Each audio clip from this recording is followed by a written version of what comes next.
Still on the search of that one true love?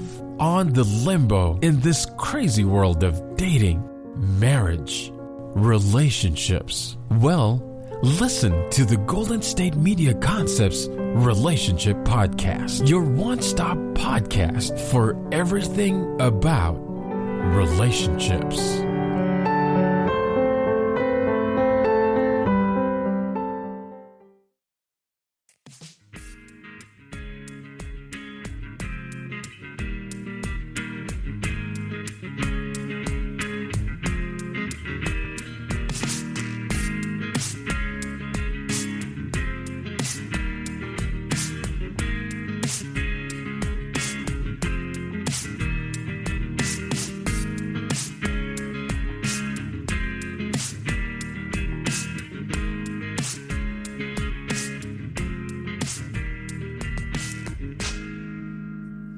All right. Well, thank you for tuning in to the GSMC Relationship Podcast, brought to you by GSMC Podcast Network. I'm your host, Sammi St. Ledger, and I'm so happy to be with you today. Thanks for tuning in. Obviously, we have viewers all over listening to different stuff that GSMC puts out, but I'm great and super happy to have you here to listen, talk with me, catch up.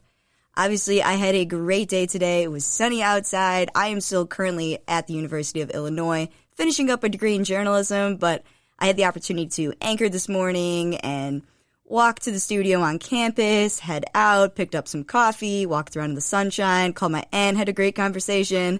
And after hanging with friends and going through some work, it is time that I finally get to sit down with everyone listening and myself included. So obviously, we have been coming out of a pandemic. There are things slowly looking on the bright side. A lot of the United States starting to get vaccinated, which is great. We are so happy to know more people are going to be safe moving forward. But it's not surprising to know and consider that the pandemic has caused an array of different complications in people's lives. People have experienced very, very traumatic things, and my heart goes out to everybody that has had to go through losing a loved one or even just suffering from the virus itself.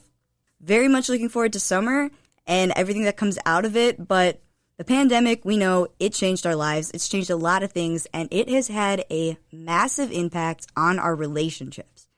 So many people have had all different experiences coming out of it, and I think it's interesting that I get to sit down and talk with you guys about how your relationships are going. All different types, right? We're talking relationships today all the time. It's maybe we think our relationships are romantic at first, but our relationships are also our relationships with our families, right? Our parents, our siblings, our pets, our teachers, our coworkers, our friends, of course. And our biggest relationship sometimes is honestly our relationship with ourselves.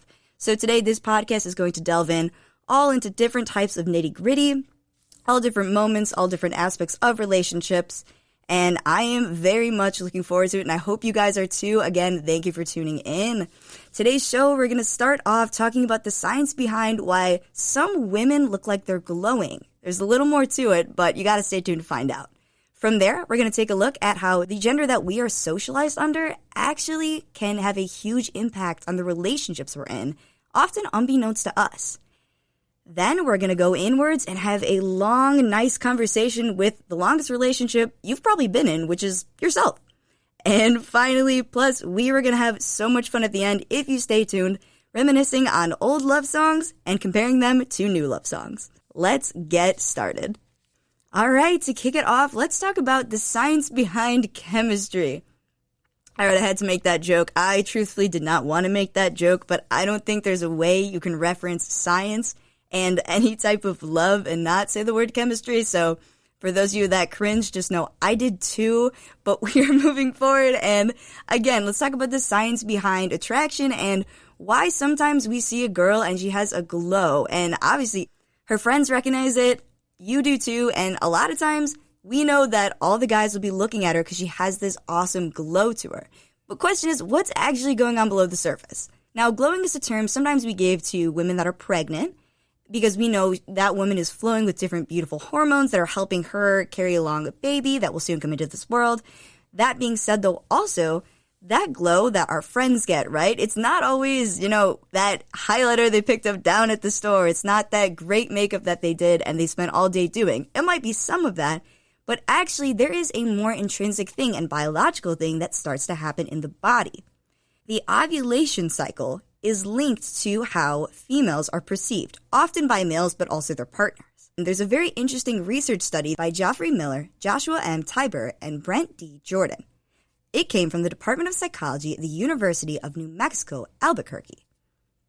Now, this study was centered around this claim that men have evolved to no longer sense a woman's estrous cycle. An estrous cycle is a fancy word for saying when a woman is ovulating. This research actually had 18 dancers track their cycles over 60 days. Now, these were dancers that worked at gentlemen's clubs, so they were interacting with men. The researchers wanted to see what impact this interaction may have had depending on what stage of a woman's ovulation cycle she was in. So, the researchers, again, they took 18 dancers and they had them track their cycles digitally for 60 days. This ended up being about 296 work shifts, and that accounts to about 5,300 dances. And they noticed that depending on what phase of a woman's ovulation cycle she was in, it equated to a certain amount of tips she received that night. So, research showed that, to first start off, for those of you that don't understand the menstrual cycle, it is basically that you move through 3 different phases when you're going through it. So, you will start off with your menstruation cycle, right, when you get your period. Then from there, you're going to move into being in estrus, or when you're super fertile, and from there you're going to move into the luteal phase, and it just keeps cycling through. So this research ended up finding out that women made an average, these women that they tracked, of about $185 when they were menstruating. However, they also happened to make then, when they were in their luteal phase, $260. And when they were ovulating in their estrus, they made $335. So this research was relatively groundbreaking because for so long, a lot of different scientists, evolutionists, they have believed that no longer could people sense a woman's ovulation cycle. They thought we had evolved out of it. And it's interesting because it shows that not only is science impacting us, but that it might have an effect even on our economic livelihood. Another interesting finding was that women that participated in this study that were not on birth control actually ended up not having any change in pay. Now, again, this is interesting because we're looking at and noticing that maybe being on birth control, maybe being on these different hormone things actually would have a different impact on what's going on with you. Doesn't mean necessarily anything bad, but just shows that it is affecting. How do we apply this to real life, right? I'm sure we're all sitting here. I don't know, if I was sitting and listening, I'd probably be like, well, I do not work maybe you do, and if you do, more power to you. That's awesome. But for those of us that maybe don't work in those type of professions, how does this relate to us? Maybe I don't. Some of us still might work for tips, maybe work at restaurants, things like that. But this research was able to be brought to a lot more real-life examples because of this one concept, mate guarding. Think about that for a second. Mate guarding, what does that make you think?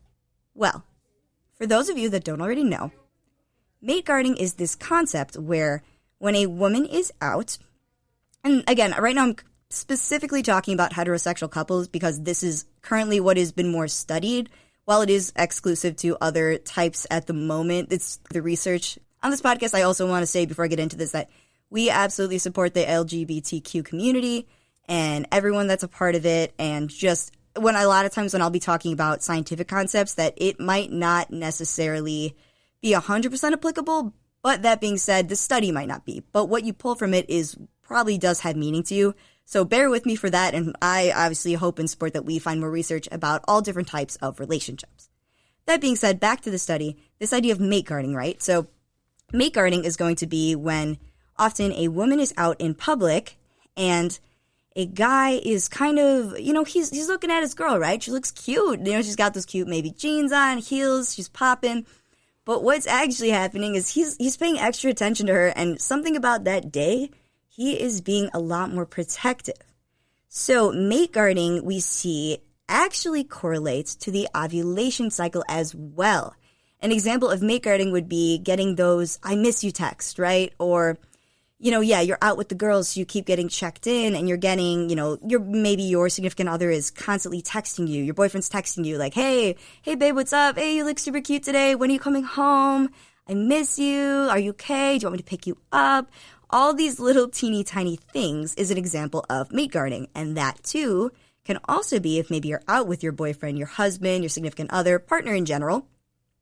You will probably notice if you're talking to a guy or somebody, that you're just honestly, anyone that's not him, very likely he is going to come over and maybe just give you a hug, right? Maybe put his hand on your shoulder, give you a kiss on the cheek, something very low key that just looks like, oh, he's being sweet. But in reality, he sensed innately that someone is more attracted to you and that you are more attractive. And this is being seen constantly when women are ovulating. That is when it is most common that you will get mate guarded.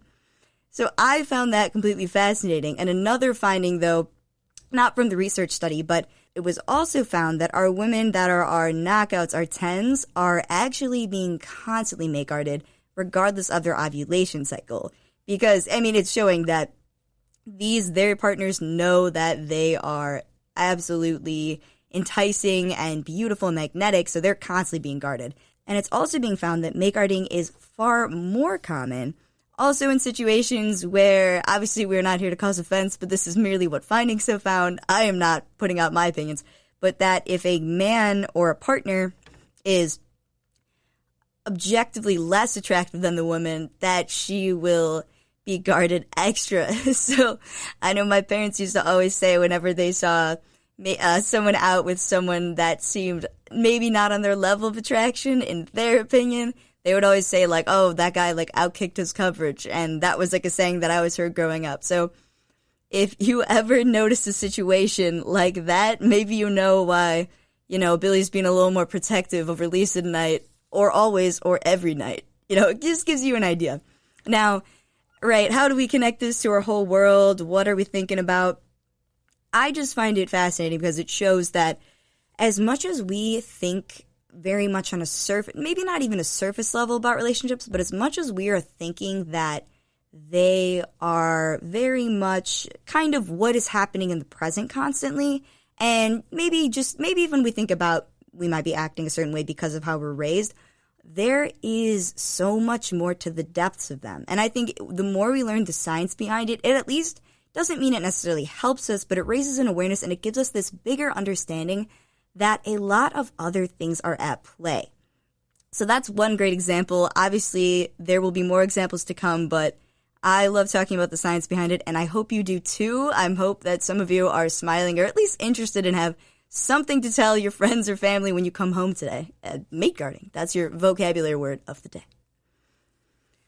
Now, depends. You're going to go home, I hope, and you tell your friends or family about this. And, I said, once I learned about this study personally, I told my friends about it right away because I was like, oh my goodness. I came in and ran into my dorm at the time and told my roommate, I was like, we have to do this. We have to track my menstrual cycle, which sounds crazy, but I want to know. And I have not done it yet, but if I do, I will keep you guys updated. And I hope that you also maybe consider taking it into account and seeing if it'd be a fun little thing to do with your friends. Kind of see if hey, we do have the research, but if nothing, we do have the research, but it is by no means a bad idea to also try and maybe fact check it yourself, or it could just be a fun little idea. And I now, every time I see a girl that's glowing, I genuinely, obviously if I don't know them, I wouldn't say I'm a weirdo. I'm going to go ask if they're perhaps ovulating. But the days even that I notice I look good, I'll just check my little calendar and be like, yep, that makes sense. So, yes, whatever you think, obviously there's all different ways to apply this science to it. But I do think it could be super interesting just to see, I don't know, hey, you never know. And might as well, right, get out there and go see if people can tell what's going on in your body and just get you on a new cycle of what you're thinking about and maybe how you're acting. Because another interesting thing that had come out of this study was that or at least a lot of this research that had been done, maybe not directly correlating to the study, but that when women are ovulating, they are far more likely to also dress with more potentially appearance-enhancing clothing, and they might wear a little more makeup. And it's interesting because they say they dress in a more, not to say, I think the wrong word would be like provocative way, but it may be more of an enticing way they will dress. And I find that very interesting because it's not like just the men are sensing this. It's as if women know it too. And obviously, if we go right down to the straight science, this is happening because when a woman is ovulating, biologically, their body wants to get pregnant and have a baby. And so they know their body biologically, right? You personally might be like, oh my God, I do not want to have kids. Not right now, right? Obviously, if you're a young woman or, if you're an older woman, we all make our own choices. Whatever you want to do is fine. But if you're one of those people that's like, oh, I don't want to have kids, your body still is on the track to help you do things like that. And it's just looking out for you. So subconsciously, you might act a little bit of a different way. They've also said that women that are ovulating are more out there with, like, maybe they're dancing more, they're more vivacious, vibrant, having fun. And all these things also can be enticing to men because at the end of the day, your body is just at a stage where it's like, if you would like to repopulate the earth, you can. It's totally up to you. But but if you want to have a baby, just like, please have a baby. But that's kind of what's going on in our bodies, whether or not we currently agree with it or have that plan. So it's just something to be aware of, and I think it is fascinating. So I want to share it with all of you, and I hope listening has at least enlightened you to different things. Throughout this podcast, we will be talking, like I said, all things science, all different things about things like that from time to time. But yes, as I say from time to time, by no means are we only going to be talking about science because we know, right, nature versus nurture. Science, going to be nature, but what about nurture? I'll give you one hint, and the word is socialization. Coming up, if you stay tuned, we are about to delve into why the way we're raised, specific to our gender, might be impacting our relationships, potentially negatively. And it might answer the question, if you are one of my male listeners, as to why potentially you think a certain way and act a certain way, and why you feel like you have to get all these girls and might not really be inclined to tie one down. And when you find the one to tie down, it might help explain why you make a mistake and fumble the bag, ruin it, whatever you want to use, whatever type of adjective. We are going to delve into that next. So stay tuned. We will be right back with the GSMC Relationship Podcast. The GSMC Sex Podcast is a show that examines all aspects of sexuality, from physical to emotional to spiritual. Join our hosts as they discuss age-old questions, common misconceptions, and the latest topics surrounding sex. They'll tackle topics about sexuality from the complicated to the hilarious and everything in between. GSMC Sex Podcast is your show for all of your questions about sex, even some you might not have thought of yet. Download the GSMC Sex Podcast on iTunes, Stitcher, SoundCloud, Google Play, or anywhere you can find podcasts. Just type GSMC in the search bar.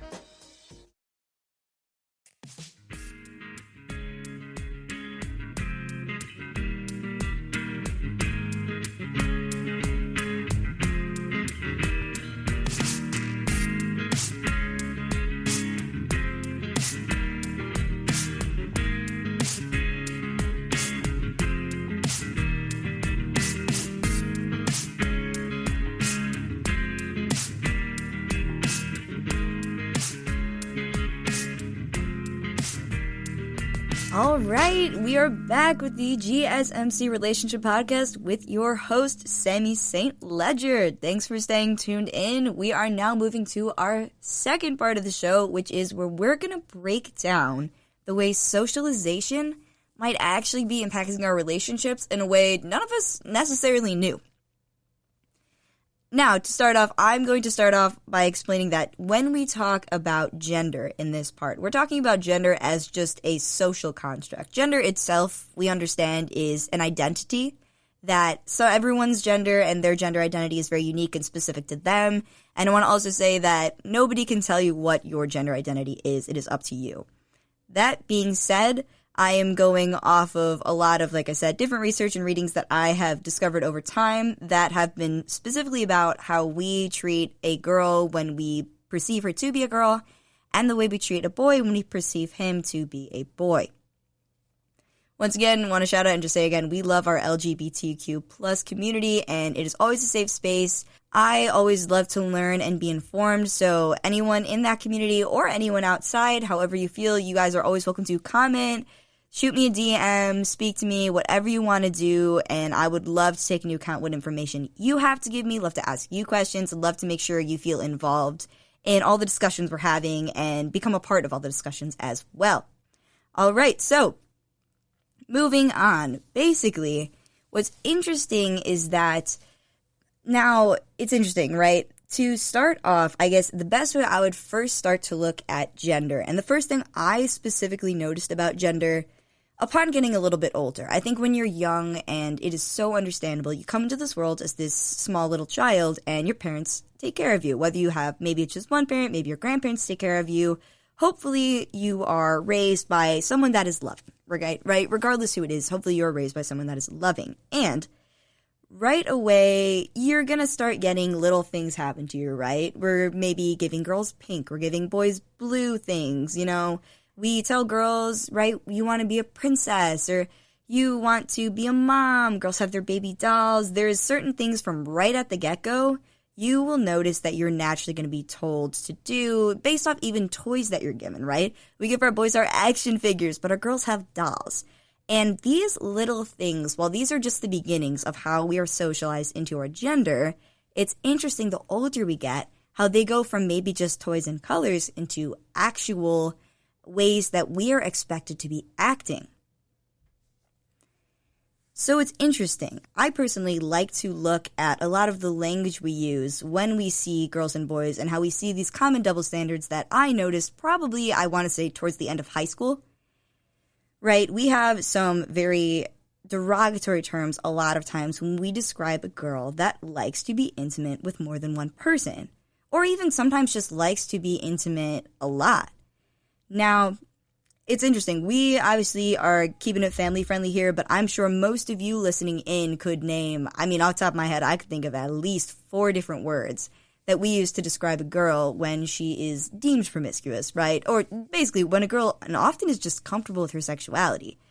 There are very harsh words to call a girl in those situations, but I also think it's interesting to take a look at what we call a girl when she is also not specifically overt with her sexuality and how comfortable she is being intimate with multiple people. These words are often have like a lesser or a softer connotation, but you notice it's still negative. We call girls little things like potentially maybe a tease.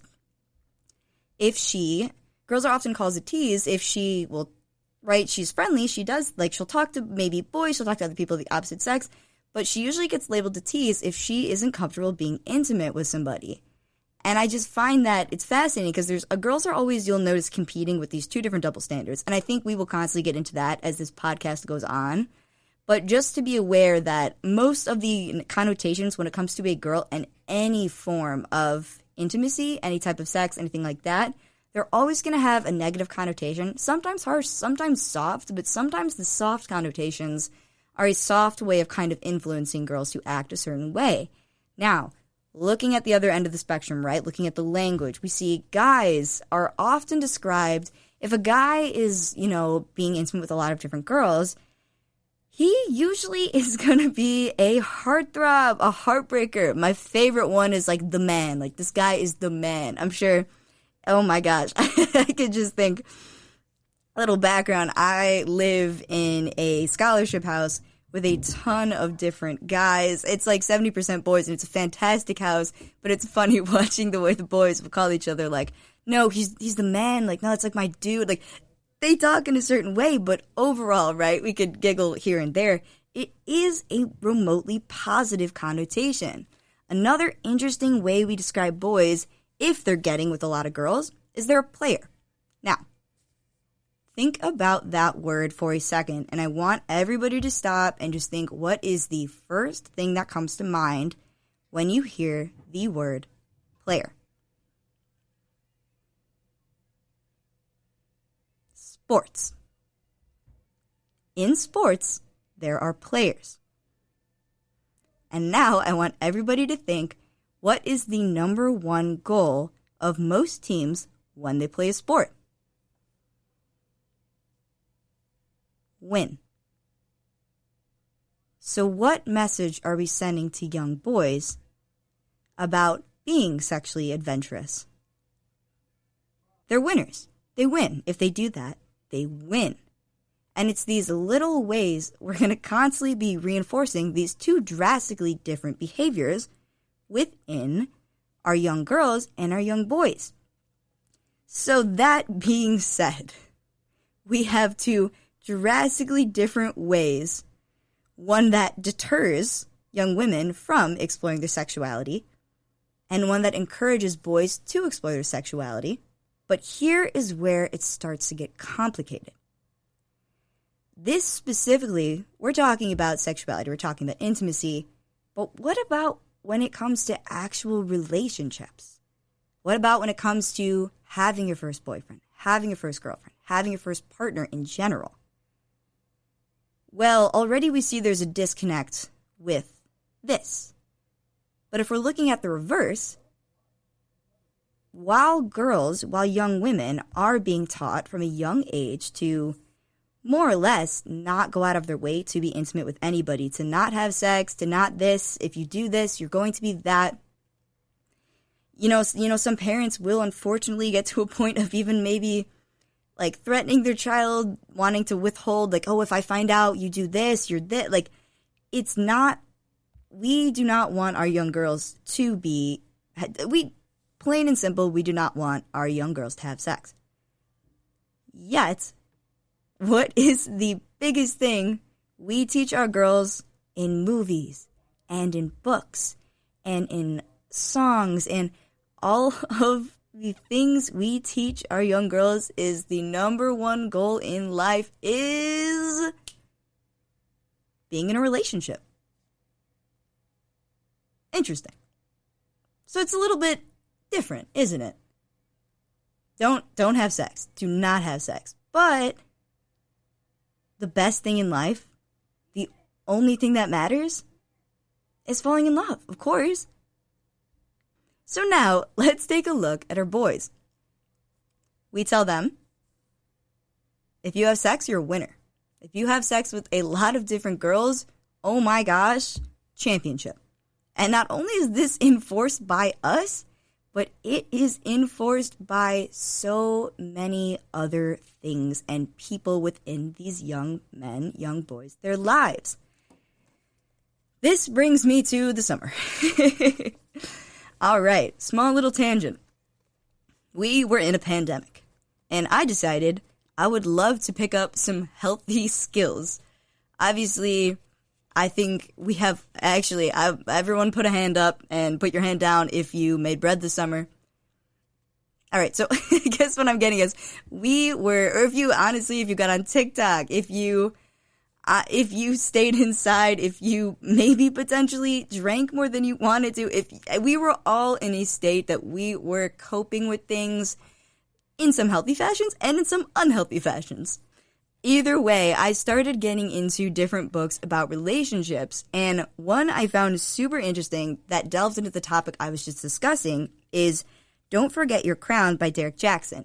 Now, Derek Jackson calls himself a basically self-proclaimed love ambassador, but he is more or less, for those of you that are unfamiliar, he's a dating coach. And the book starts off talking about this. It is a personal account of how Derek Jackson, when he was in college, he met his current wife. But there's a catch. They broke up not way too long in their relationship and had to get back together, rekindle the entire relationship years later. So this man, while still taking full blame of what happened, because their relationship demised the first time because he cheated on her while he was in college, and he fully does take blame, but the book takes you to a point of It's very easy to blame people and ourselves when we screw up. And obviously we should absolutely take accountability. But Jackson looks at this idea that maybe, just maybe, I know I'm not the only one that failed a relationship. And mind you, if you read through the book, he talks about that he knew this girl was special. He knew he wanted her. He knew it potentially could almost be a wife. But cheated on her, kind of threw it out the window. No, not even kind of. He just threw it out the window. So we now read with him, and he went back and looks at all of these different social impacts on his life and all these things he's been told and other women have been told, and the way that those interactions have clashed. So specifically, I love and thought it was super interesting that in the beginning, right at the beginning of his book, he kind of gets into this idea, and I'm just going to read a brief kind of moment from it. But talking about, well, first off, he basically explained how he starts by trying to discount this idea that a man will change for the right women. Something that a lot of young women are told that, oh no, once he likes you, like, it'll change. And young men are told that too, like, you are just going to, you will be a magical being now. You will fold your laundry and you will eat healthy and you will work out. Like, you're just gonna just become this, I don't know, magician, perfect human being, Michael Bublé type. And just, I don't know. Basically, though, he said the interesting thing about when he met his wife was, he's like, I got it. And the quote is, he says, sounds beautiful? Well, it was. About as beautiful as a brand new Lamborghini. The problem came when the keys to it were handed to someone who mentally didn't even have his learner's permit. Me. Now, I think that's a great explanation because it gives us a good idea of the situation sometimes put our young men in. Now, in the sense, through their raising of just, they're raised to generally just not understand certain things because, and now it'd be one thing for them to not understand things, but what's interesting is the flip side of what we're teaching our young girls. To keep reading, a couple pages down, he goes into this idea that men could be perfect in a relationship, but because they don't have proper training, they are going to make a mistake and evidently ruin the relationship. The couple paragraphs read, some men are naturally gifted with creativity, compassion, work ethic, romantic inclination, and other qualities that would make a woman feel like the luckiest person alive. But due to the decision not to work on themselves before meeting her, those men make their woman regret the day she chose not to ignore him. Does this apply to women in relationships? Sure it does, but most times it's not quite how the story goes. In most cultures, a woman is trained for a relationship from a young age. She's taught how to cook and clean by mom, who sees it as her duty to instill those domestic qualities in her, or else a man won't want her. She's taught to be conservative with her sexuality because dad refuses to raise a harlot. She's inundated with how much better or validated her life will be when she gets married with every romance novel, movie, and song she listens to. Then, grows up to realize it takes two to tango, and the other half of the equation has been getting trained for a completely different sport. The sport of being players. So while women aren't perfect, their relationship preparation would generally give them an advantage over men who aren't equipped with the same tools to win. But with no referees, it only leaves them subject to injury. Imagine LeBron James playing a full-speed pickup game with a team of aspiring wrestlers. Even if those wrestlers mean well, LeBron's more than likely walking into a dangerous situation. Same thing happens when women do wifey things for boys who've only been prepped to look for a good time, not a lifetime. Instead of needing to prepare better for her relationship like men, she now has to figure out how to repair from the relationship with boys she mistook as men. This is the part left out of the young girl growing up training manual, and this is where many women miss their blessings because they either adjust their standards for men down to match them in their brokenness, or miss out on men they really deserve because he realizes she hasn't healed from her past enough to fulfill him in a healthy relationship. Now, I read this, and mind you, this is right at the beginning of the book, so I was just right away kind of blown back because I had never really looked at it that way. But I think it's interesting when you start to look at things on a deeper level because I think right off the bat, this book talks about how we have, young boys right away, right off the bat, they're being asked like, oh, how many girlfriends do you have? And different things of that nature. I find it interesting because we would never ask our young girls the same. And this is going to change how we are thinking constantly. We're going to get into this in further episodes, but this is kind of the first look at just the beginning of the socialization. I like to think about how your male friends, how your brothers, potentially uncles, depending on ages, friends, how they talk to each other, especially young men when it comes to girls, and how they converse about them, and how they converse specifically how guys react to boys that are in committed relationships. Does the word simp come to mind? I'm going to leave it at that. We're going to keep going on this next episode, but it is a lot to think about, and this is just merely the beginning. That maybe there's a lot of other plays as to why our relationships are evidently going to bust if we're both not prepared, and this preparation comes from a long line of mistakes or correct decisions within our socialization.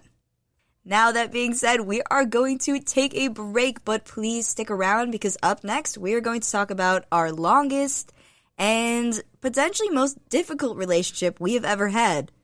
That's right, we're going deep and talking about our relationship with ourself. Stay tuned. Tired of searching the vast jungle of podcasts? Now listen close and hear this out. There's a podcast network that covers just about everything that you've been searching. Hey! The Golden State Media Concepts Podcast Network is here. Nothing less than a podcast bliss with endless hours of podcast coverage.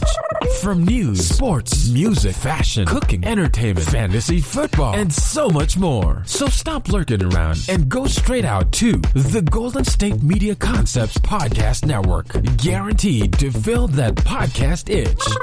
Whatever it may be. Visit us at www.gsmcpodcast.com. Follow us on Facebook and Twitter, and download us on iTunes, SoundCloud, and Google Play.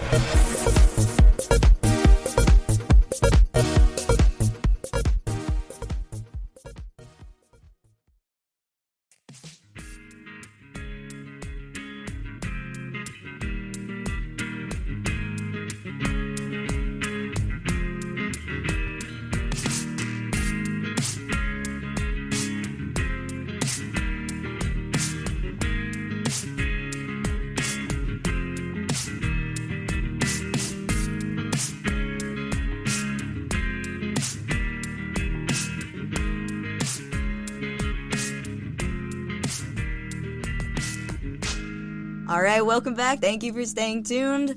We are about to go deep, everybody. If you're in your cars right now listening to this, if you're cleaning your bedroom, I salute you for that one. I will get on that eventually. But regardless of what you're doing, I want everybody to put on their snorkelers because it's about to get a little bit deep, and let's dive in. All right, so definitely the topic I want to talk about today as relating to ourselves is to first start off, right? I said this before.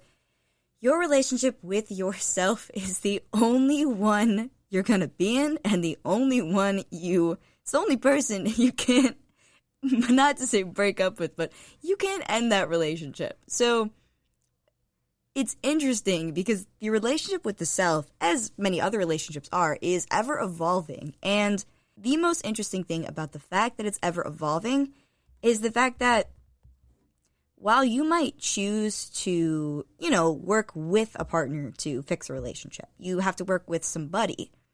But the relationship with the self, you're not relying on anybody else. So the way you're moving through life, in a lot of ways, is entirely up to you. It's up to you. When we think about life and who we are, I think I guess I won't generalize, but I think a lot of people most definitely want to be happy. I think a lot of people are very inclined when they say like a goal or like, what do you want to be? Like, what does your future look like? I think a lot of people at some point are going to mention the word happy or content or satisfied, but it, like everything in life, is a lot more complex than we give it credit for. I think we are children, and when we're children, now some of us have not been so lucky, but for those that have lived in relatively comfortable homes, a lot of childhood, we always look back and it's sunny. it's fun, it's sweet, we're these small little creatures in this huge world, and each day is just fascinating. We might have seen I was thinking about my childhood. I feel like a great story of my childhood would be like, I got to see a cat today. If I was a little kid, my day would be like, oh my gosh, today was the best day because my mother got me a Pop-Tart. Or like, today was the best day ever because today I got to see a kid skateboard. Like very, very much time, place, present. But what's interesting is what correlates with all of those things is they're all very much in the moment things, right? My day was great because I saw a pet, like I saw an animal, or because I got to eat this one thing, or because I got to experience this one thing. And it's interesting because as we start to get older, the looming, oh Lord help us, looming feeling of responsibility starts to creep in, of obligation, of worry. We might begin to struggle with mental health problems. We might be anxious, depressed. As you get older, in a lot of ways, life does get harder, but not in the way that it ever has to knock us down, unless it's trying to help us learn something. And this exact experience is pretty much what I think many of us went through during the pandemic, something I'm about to recount, this experience I'm about to explain. Basically, like many, the pandemic was very, very difficult. It knocked us off our feet. I remember time and place pandemic. It was March, and I was not even in the United States. I was a junior in college when the pandemic hit, and at the time, I was in Europe. I was studying abroad. I was so excited for everything that was about to happen. My abroad program started later. A lot of kids often go in January, for those that are unfamiliar with the programs. But I had gotten there in March, and wow, Europe was crazy.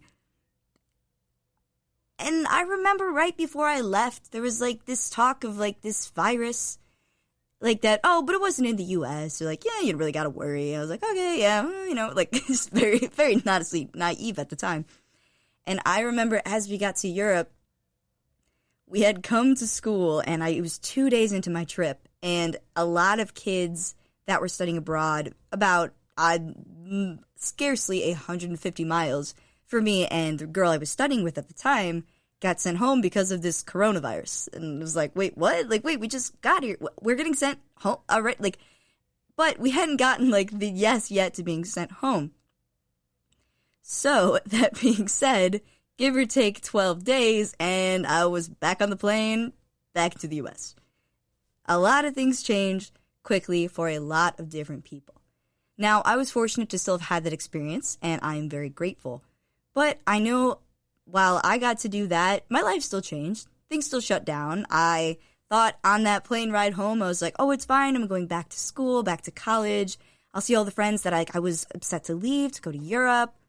But that didn't happen because I got back and I was going to go back to school, and nope, never happened. And that, again, is just one experience. That was my experience. But I know a lot of us all at once were sent home from work. And, hey, that's kind of nice, right? We have time off work.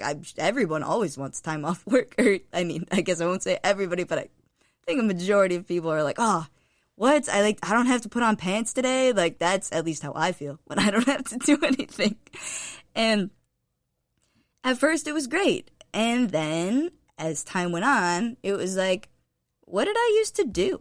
Like, what's going on? Like, it's been really quiet. And not only did that happen, but then a lot of people got hit with the reality that it wasn't only that we weren't super busy or we didn't get to see our family. It was a lot of other things in the world started to change.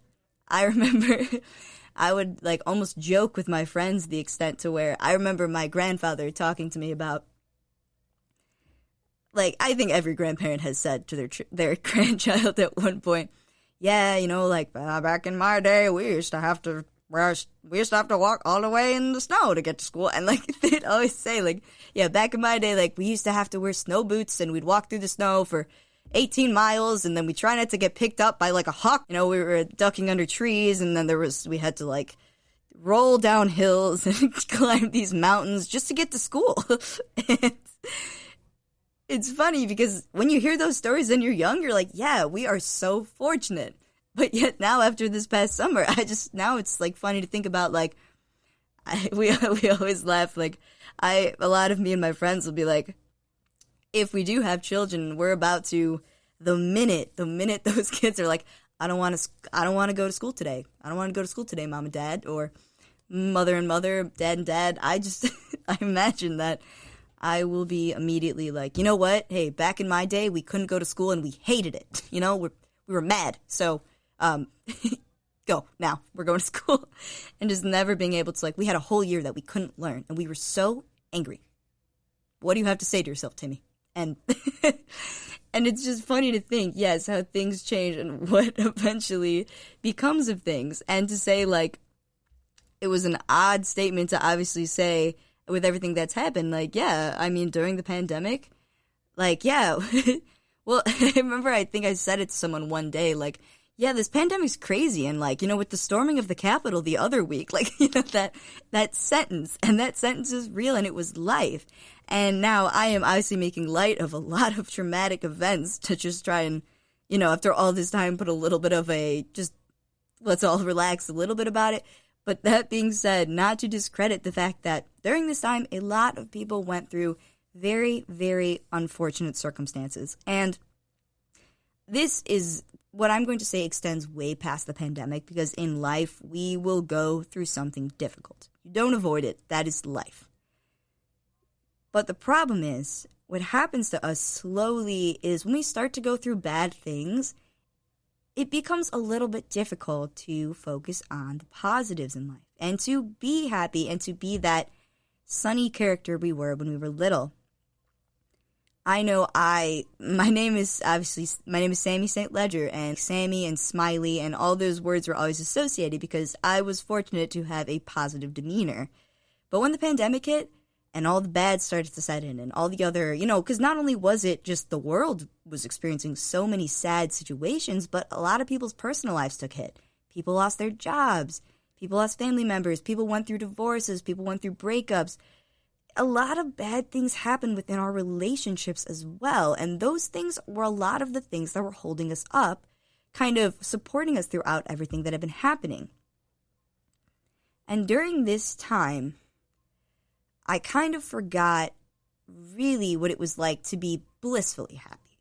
Like, I wouldn't say I was in a state of anything absolutely, like, very, very serious in a sense, but just that I had lost that thought of, oh my gosh, I can't wait for today, you know, because the day was the same. I can't wait for the same day to happen again and again and again and again.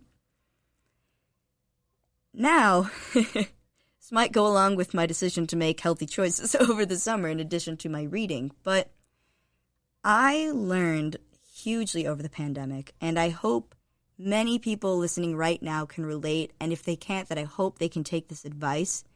But I'd always heard this saying, but I didn't know what it meant. And just the fact that, plain and simple, happiness is a choice. It is a choice. Now you can hear that and not exactly know what it means. Like, oh, how do I choose to be happy? It's an emotion. But you have to connect yourself to those roots when you were little.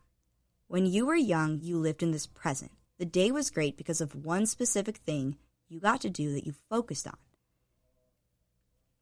And when we bring ourselves into this present, right, we're in this kind of mindfulness that now we live in.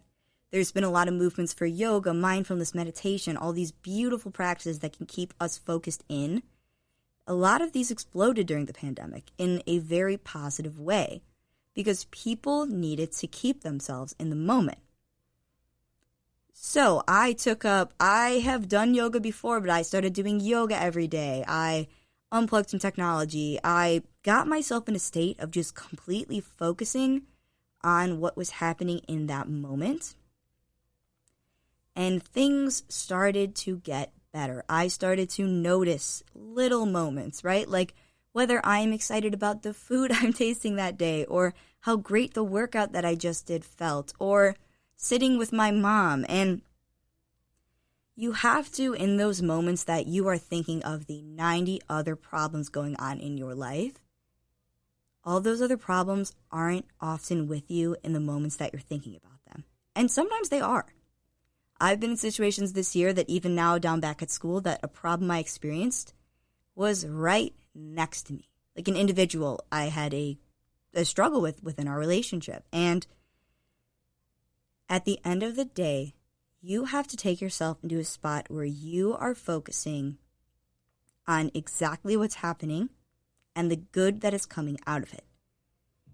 If I am next to somebody that has caused me upset, but I am talking to my other friend, in that moment, I'm talking to my best friend, Sarah. I'm listening to her. I'm looking at her. We're talking about this. We're laughing about this. I am not aware of what's next to me because I am locked into what is right in front of me.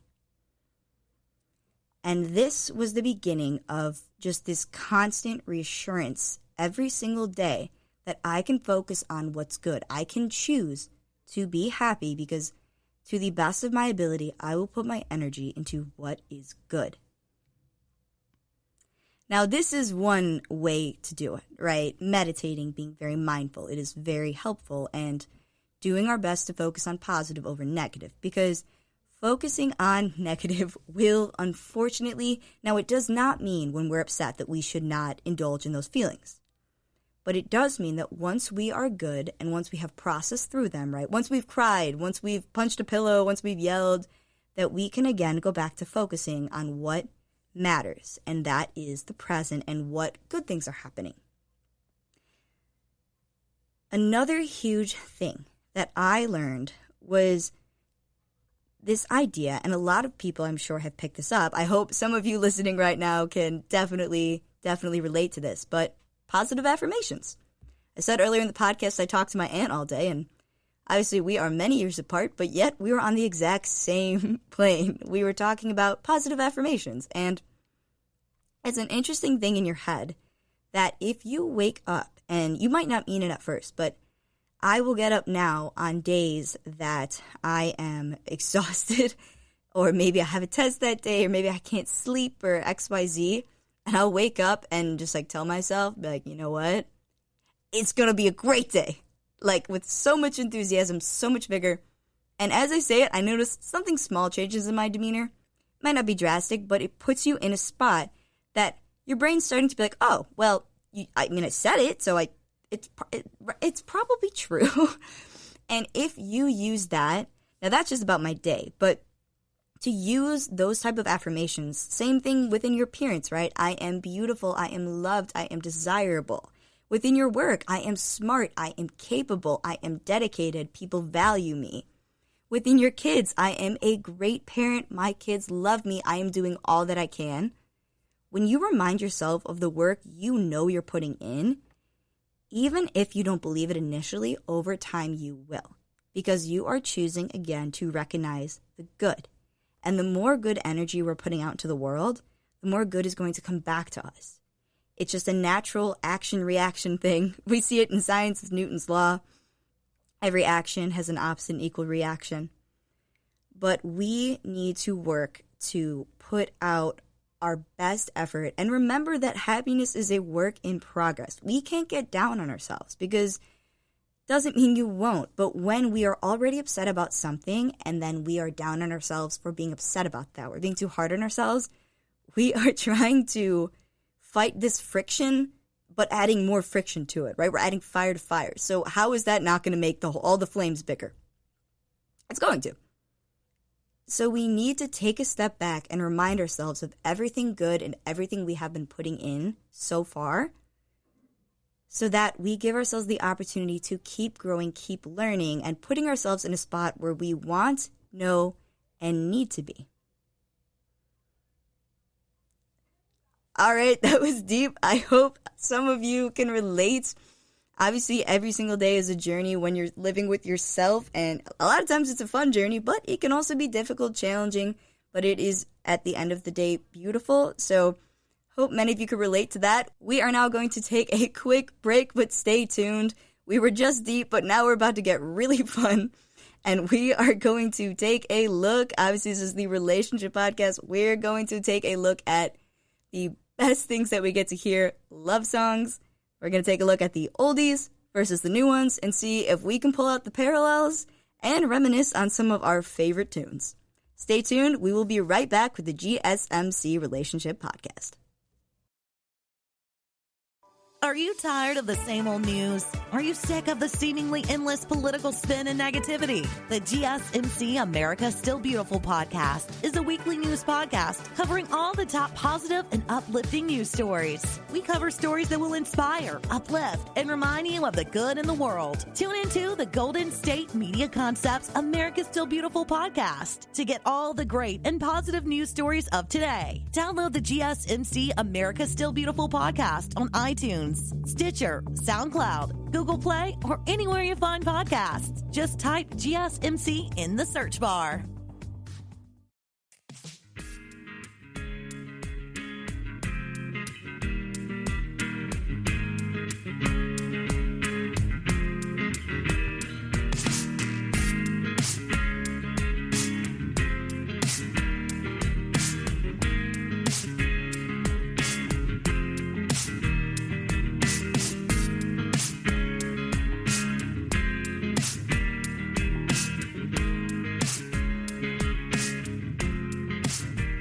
All right, it is your host, Sammi St. Ledger, back again with your GSMC Relationship Podcast. It is the moment all of you have been waiting for. Maybe. We're going to now take a step back, mix it up, and keep it fun, and talk about some of our favorite songs, or at least some of my favorite songs, and some of my family's favorite songs that say the same message, but during totally different decades. All right, so we're going to kick this off and look at two different songs from two different decades that seem to say the same message or tell us a new message that is starting to be conveyed in our culture. To start this off, first song I thought about was in 1976, Elton John featuring Kiki D released Don't Go Breaking My Heart. Now, this song reminds me of The Princess Diaries. There's been a lot of movies growing up, in addition to it just being a popular song. And I personally thought that it goes through this story, and it's all about really just, I'm going to give you the power to hurt me, but please don't, is what it asks. And some of the lyrics, right, we have, don't go breaking my heart, you take the weight off of me, when I knocked on your door, I gave you my key. Now, when I thought about this song, looking right at some of our most popular music today, I immediately thought about 2020, Her released Damage. Now, if you haven't heard this song, it is a beautiful R&B song and carries a similar message. A huge lyric that comes out of it is, you'll only cut me if I let you. And the lyrics go through saying, holding me tight, loving me right, giving me life all night. You could be at, and now this is where the song cuts, you could be telling me lies, making me cry, wasting my time the whole time. So be careful what you take for granted, because with me you know you could do damage. I love that these two songs paralleled each other, and it's interesting because we look, there's a huge gap between them, but it's the same message. It's this idea that a lot of people, when they're in relationships, don't want to be hurt, but they know they're falling. And sometimes when we fall, there's not a lot we can do to fight that feeling. So all we can do is genuinely put those feelings in the hands of somebody else and hope that they don't hurt us. That was my first comparison that I liked. Next battle is going to be The Police versus Arizona Zervais. Interestingly enough, both of these artists, different decades, released a song with the same name. If you know it, say it. Yes, whoever got it, Roxanne.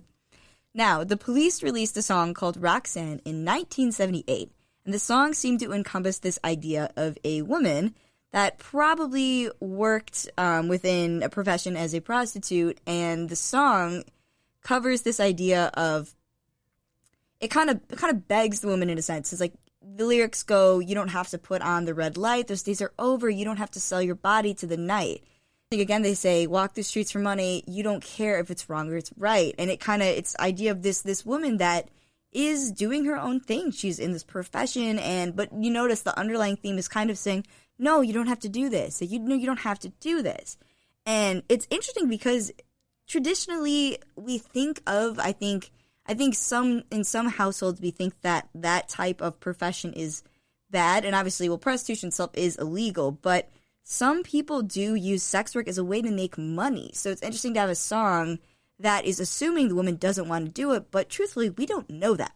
Now, comparing to the other song, Roxanne, that is again by Arizona Gervais, this song is another kind of mix, probably a little mix of pop and R&B, and it's interesting because, again, it is talking about, now in this situation, we're not necessarily talking about a woman that is necessarily involved within any form of sex work, but it still talks about a girl. I don't know, this song always gets kind of going in my head, like, Roxanne, Roxanne, and the lyrics are, all she wanna do is party all night, then explicative, Roxanne, never gonna love me, but it's alright, and the whole song keeps going, like, she's gonna keep coming back, but all she wants to do is party, and she does it.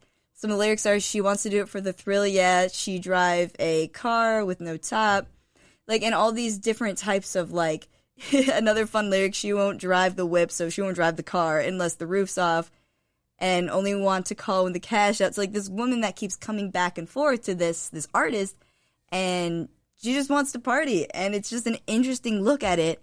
And I think the interesting comparison in the songs is it's still describing a girl, but we look at similar in the sense that the girl is a bit more adventurous.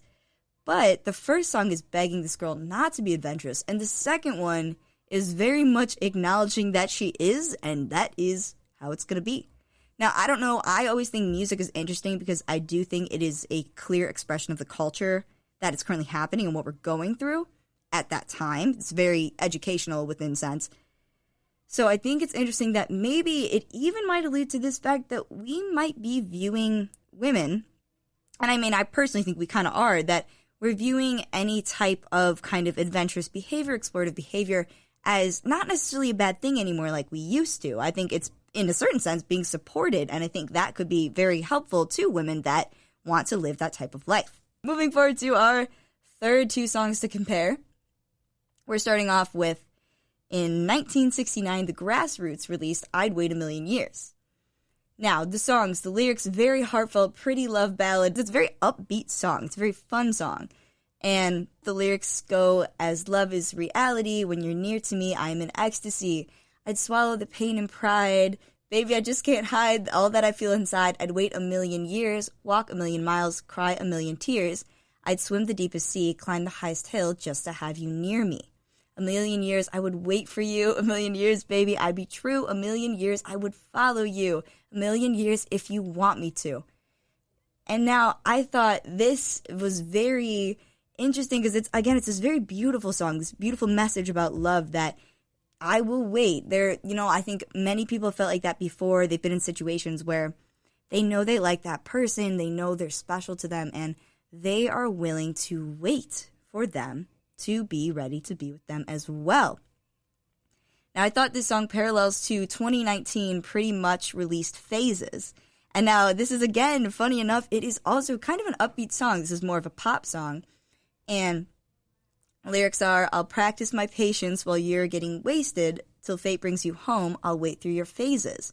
You'll shuffle through faces like songs in your playlist. Till fate brings you home, I'll wait through your phases.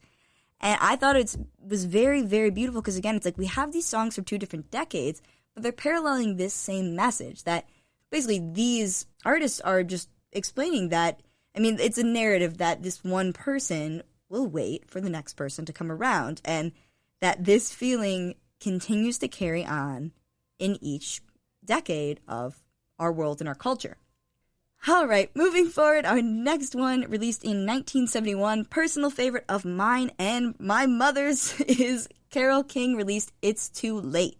Now, this song is a very beautiful love ballad for those that haven't heard it, basically talking about a relationship where you did your best, but it evidently failed. And it's a very upsetting emotion that people do experience where you put in all this effort and it doesn't work. The lyrics read, and it's too late, baby, now it's too late, though we really did try to make it. Something inside has died, and I can't hide it and just can't fake it. Then it goes in to say, used to be so easy living here with you. You were light and breezy, and I knew just what to do. Now you look so unhappy, and I feel like a fool. Back into the chorus, it's too late, baby. This song in itself, like I said, not only do I think it's so beautifully relatable, and it's so neat that you can hear a song that came out in the 70s, and it's, 50 years ago by now. It's 2021. Yet it is an exact emotion that a lot of people have felt. I know I've had this feeling before as well. And I thought this song reminded me of 2019 Grammy-nominated artist Jhené Aiko released a song on her album Chilimbo with Big Sean called None of Your Concern. And this song covers a very similar type of mantra, right? We have the lyrics say, I've been contemplating, meditating, should have waited, should have never dated, you seem irritated, baby, why you never say it, isn't this worth saving? I can feel you fading off, we're not going to make it long, guess you cannot take it, guess it's worth saying, it's none of your concern anymore. And a lot of the song keeps talking about, again, this idea of trying when it's knowing that it's done. And I think that's a very difficult experience that a lot of people of all different partnerships and relationships experience. Whether you're married, whether you're looking to get divorced, whether you're just trying to get out of a breakup, or maybe even just in a sense, type of friends with benefits relationship you're involved in, there does come a time that you have to acknowledge that it's over. And it sometimes is this kind of hollow, empty feeling, and it's sad, but you know it's done, and it leaves us with this kind of odd, strange sensation because we know the proper course of action, but it doesn't mean we're necessarily happy about what's happening or what has to be done as a result. So I thought it was very interesting to see those two songs paralleled very nicely. And recorded by the Association in 1967, Never My Love, lyrics talk about basically that there will never be a time that this person, like the narration speaks, that there's never going to be a time that this individual is going to be tired of the person they're with. The lyrics read, you ask me if there'll come a time when I grow tired of you. Never my love, you wonder if this heart of mine will lose its desire for you. Never my love, What makes you think love will end when you know my whole life depends on you? I thought this paralleled very nicely to the 2021 release by Justin Bieber, happened very recently on his new album called Justice. The song on the album that reminded me of it is called Lifetime, and not to get too into pop culture at all, but more or less he is married to Hailey Baldwin, now Bieber, and has a very similar theme where the lyrics say, there's no words that can describe the way I feel tonight. Oh, darling, I would walk that broken road time and time again if it led me to your hello. You're my everything. I gave up everything. Show me your darkest parts of your heart. I'm not going to run. Every dance is slow. Every kiss is woe. You say you know when you know. Well, I know you're the one. Not only do I feel like this song had absolutely beautiful writing, but it again prescribes to this idea that in relationships, now I have not experienced it yet, and I think I look forward to the experience, but I'm sure some of you listening have been in a situation where you just know. And I think that in itself, I'm sure we'll talk about it in the future, those gut feelings are often so beneficial to listen to and so rewarding because they take us away from anxiety, from questioning, from not knowing if the person we picked is good for us. And I love that these lyrics not only exemplify this feeling of just contentment and dedication and this just sheer knowledge that you are on the right path, but that they exemplify kind of how beautiful and slow and special love can be and how precious it is and how it exists in this present, but it is forever for many people. And now finally to move on to our final example that is our bonus is we are throwing it back to some of the classics. We have Frank Sinatra, Drinking Again, released in 1967. Now, when I think of music that I love that wasn't written in a time that I was alive, I right away want to jump to Frank Sinatra, Louis Armstrong, Ella Fitzgerald, some artists that just wrote the prettiest songs, the most beautiful songs, poetic songs that put you in a good mood, that make you want to maybe dance, cook, sing. you name it. And really this song, it's interesting because this song parallels a lot of different songs. And I think the theme itself is very interesting because the lyrics read, drinking again and thinking of when you loved me. I'm having a few and wishing that you were here. Making the rounds, accepting a round from strangers, being a fool, just hoping you'll appear. I thought this song paralleled to two different songs. And mind you, I think way past two different songs, but I went with these two of two different genres, interestingly enough. The first one, released in 2020, is Rescue by Johnny Two Phones. This is a super fun, upbeat song, and lyrics read, I think too much. Stuck inside my head, can't help but think of stuff that drives me crazy, maybe because I think of us. I'm crazy, go out to forget, and then I drink too much. Now I'm missing her love, when it rains it pours, and this is like a flood. Next song that I thought it also paralleled to, very similar, now we're taking a spin to country, the previous song was R&B, is Drunk Me by Mitchell Tenpenny. This was released in 2018, and the lyrics read, some need to hit the bottom to see if they got a problem. They can't handle it. But that ain't why I started cleaning up my life. Wish it was, but oh, that'd be a lie. I've been sober 'cause there ain't no hangover like you. Another lyric reads, 'cause drunk me can't get over you. For those of my listeners that are of age to consume alcohol and or choose to, I think many people can relate to this. And I think it's interesting the amount of songs that have been released because I think most people can relate that you get in those situations and you might miss someone you used to be with, and it doesn't, but in weird ways, it's like for some reason that relationship is no longer successful, so you have to be away from them, but that doesn't mean that it is not painful, and it doesn't mean that when you are under different influences that you do have an experience of sadness, and, you know, I think my favorite lyric, the one we just kind of mentioned in the song Rescue, is, go out to forget, and then I drink too much, and now I'm missing her love, where you go out to forget about it, but drinking makes you remember it. And that lyric itself, you know, two slang hits different for me, but I think a lot of people can relate to that experience. And how profound is it that one of the greats, Frank Sinatra, was more or less, maybe not the first to say that, but knew it kind of from the get-go, and years later we're still writing these same songs. So I thought it was awesome to see these parallels, and very interesting to see like what it kind of says about the way we might use certain things to cope, but are they really healthy coping mechanisms? That's something we'll get into in the future. That is the end of our fourth and final segment, looking at song parallels. And honestly, it has been awesome. Thank you everyone that stayed tuned and listened to this first episode of the GSMC Relationship Podcast. I have had a great time. I know I've had a busy day, and I'm sure you have all had a busy day. So we went in deep. We had some fun. We learned about science. I think overall it was super, super productive, but also super interesting and insightful. And I'm really glad that you all got to listen and talk with me.